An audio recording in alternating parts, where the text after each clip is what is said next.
Siz ko'rayotgan bu kichik ko'l bundan burun intayin farqli bir yerda edi. Texmo aniqroq qilib aytganda, bu yerda yaqinqi vaqtlargacha ko'l yo'q edi.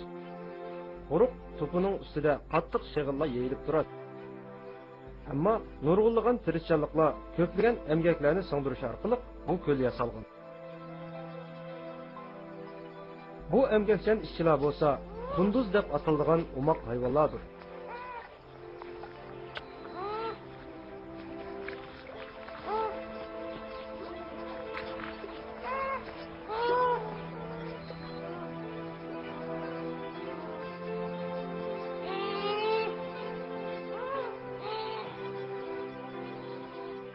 Kunduzlar birlikte çoğun aile bulup yaşaydı.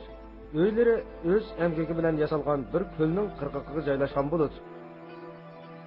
Kunduzlarning hikoyasi bir erkek ve bir kishi kunduzning o'zlariga yana bir o'g'il yasash uchun ko'chishlari bilan boshlanadi.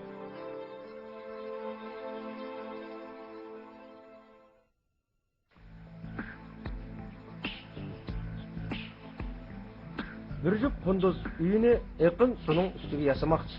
Ammo buning uchun avval yaqin suning eqishini to'sish kerak. Bu yaqinni to'sash uchun insoniyatning necha yuz yillar mobaynida qo'llanayotgan usulining dal o'zini ularni qo'llanadi.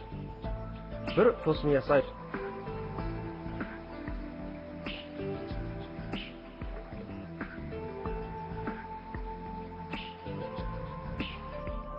To'sma yasash uchun oldi bilan material tepish kerak.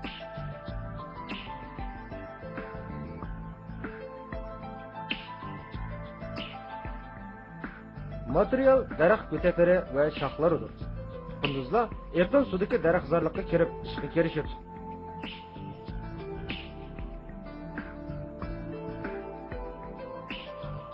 Boshda daraxtlarning yo'pirmoqlari bilan bir oz oziqlanadi.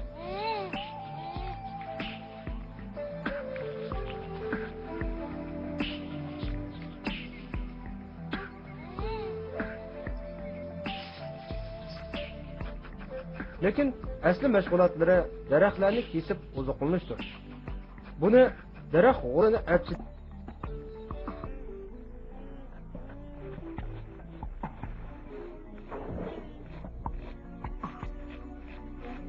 İşning qiziqarli tarafi daraxtlarni shundoq bir usullik bilan g'ajaydi-ki, daraxt dal su tarafga qarab yiqilir.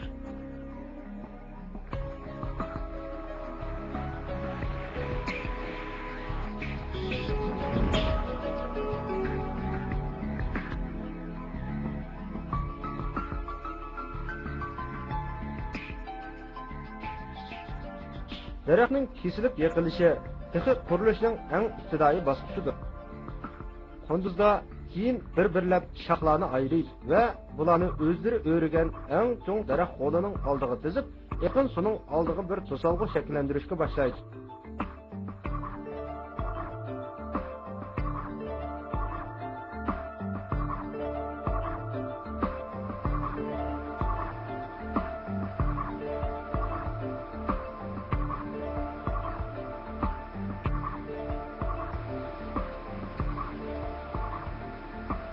Bu işlerini ro'yobga chiqarish jarayonida ishlatgan yagona saymini qo'llari va eg'izlaridir. Bu mashg'ulot intayin kuchli savrchanlik bilan davom qiladi. Ikki qunduz bir yil ichida o'ttiri hisob bilan 400 daraxtni o'riydi.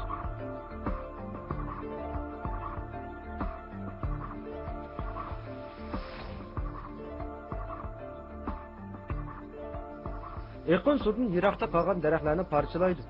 Ve ahırda bularni so'rab o'zlari yasayotgan to'smaga ilib keladi.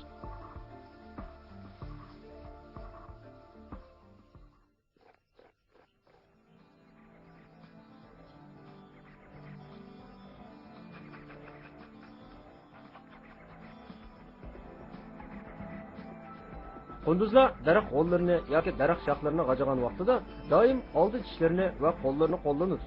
Doim qo'llangan bu oldi tishlari ufraydi va pat-pat sunib ketadi. Ammo kunduzlarning engiga bu ishga uyg'un qilib yaratilgan bo'lib, o'tkir oldi tishlari xuddi odamlarning tirnoqlariga o'xshash davomli o'sib turadi. Qunduzlarni yaratgan marhamatlik Allah ularning tishlarini mo qiladigan ishlariga eng muvofiq shaklda yaratgan. Qunduzlarning vujudlari bo'lsa, suvda üzüşni osonlashtiradigan bir xil loyiha bilan yaratilgan bo'lib,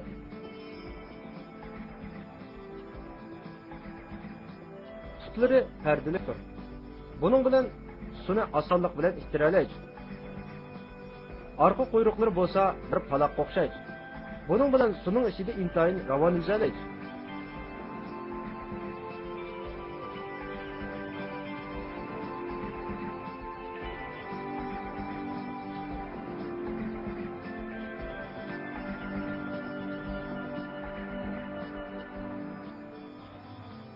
Qunduzlar to'smini yuksak mahorat bilan davomlashtiradi.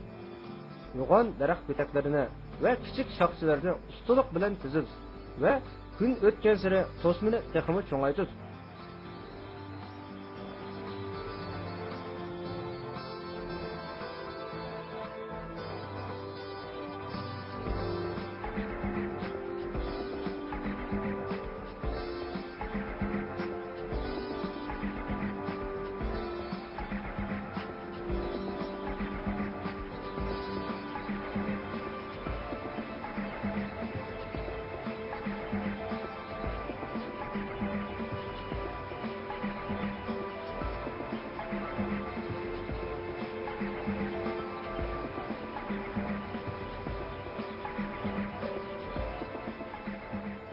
To'sma cho'ngaygan sari oldida shakllangan suv birikmasini o'rlaydi.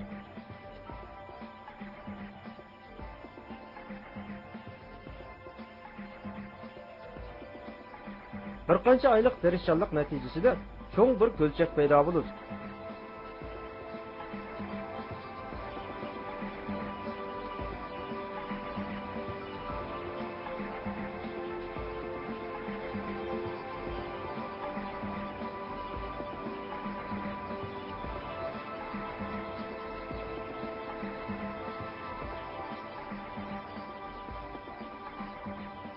Ammo ko'lchak cho'ngaygan sari qunduzlarning to'smini puxtilishi va yeriqlarni remont qilish zaruriyati tug'iladi. Bu qiyin vazifani intayin savrchanlik bilan bajaradi.